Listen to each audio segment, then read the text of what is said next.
Halo semua, kembali lagi dengan saya Salsabila Arifah Rahman. Kali ini kita akan melanjutkan review buku The Psychology of Money karya Morgan Housel pada bab 6 dengan judul Menang Undian. Dunia seringkali menuntut kesempurnaan, membuat kita merasa kecil saat investasi merugi atau bisnis tak kunjung meroket.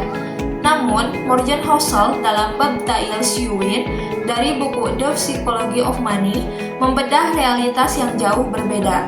Keberhasilan finansial ternyata tidak dibangun dari rentetan keputusan yang selalu tepat, melainkan dari fenomena yang disebut peristiwa ekor. Hal ini merupakan konsep tentang distribusi hasil, di mana segelintir kejadian langka sekitar 1% memiliki dampak yang sangat masif, sehingga mampu menutupi 99% kegagalan lainnya. Singkatnya, kita boleh saja salah dalam separuh perjalanan kita, asalkan kita tidak melewatkan momen ekor yang mengubah segalanya. Housel menunjukkan bahwa di balik nama besar yang kita kenal hari ini, terdapat gunung kegagalan yang terkubur. Contohnya yang pertama ada Disney. Sebelum menjadi raksasa hiburan, Disney nyaris bangkrut setelah memproduksi ratusan film pendek yang merugi. Penyelamatnya hanyalah satu peristiwa ekor, Snow White and the Seven Dwarfs.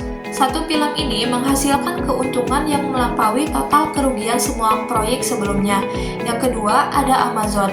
Jeff Bezos pernah membuang jutaan dolar pada kegagalan payung pon. Namun, kerugian itu menjadi tidak relevan berkat kesuksesan luar biasa dari Amazon Web Services yang menjadi mesin uang utama perusahaan. Yang ketiga ada Chris Rock.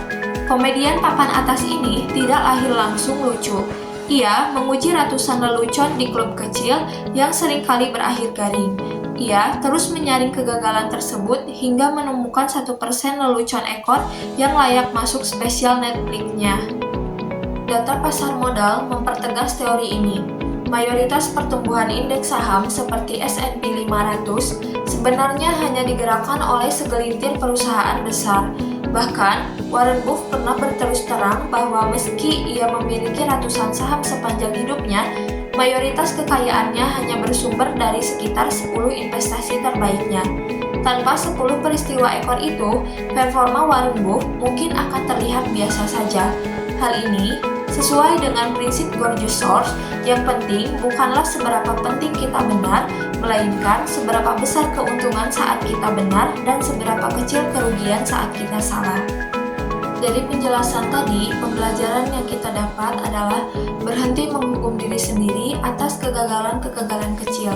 Dalam ekosistem keuangan, kegagalan bukanlah anomali, melainkan biaya operasional untuk menemukan keberhasilan. Tugas utama kita bukanlah menjadi manusia yang selalu benar, melainkan menjadi orang yang mampu bertahan cukup lama di dalam permainan. Jangan sampai kita menyerah atau bangkrut sebelum peristiwa ekor itu menghampiri kita. Ingatlah, keberhasilan besar seringkali hanyalah akumulasi dari ketabahan kita melewati rupa-rupa kegagalan hingga akhirnya memenangkan undian keberuntungan tersebut. Mungkin sekian yang dapat saya sampaikan mengenai hasil buku The Psychology of Money karya Morgan Housel. Terima kasih semuanya, semoga bermanfaat. Salam PGSD.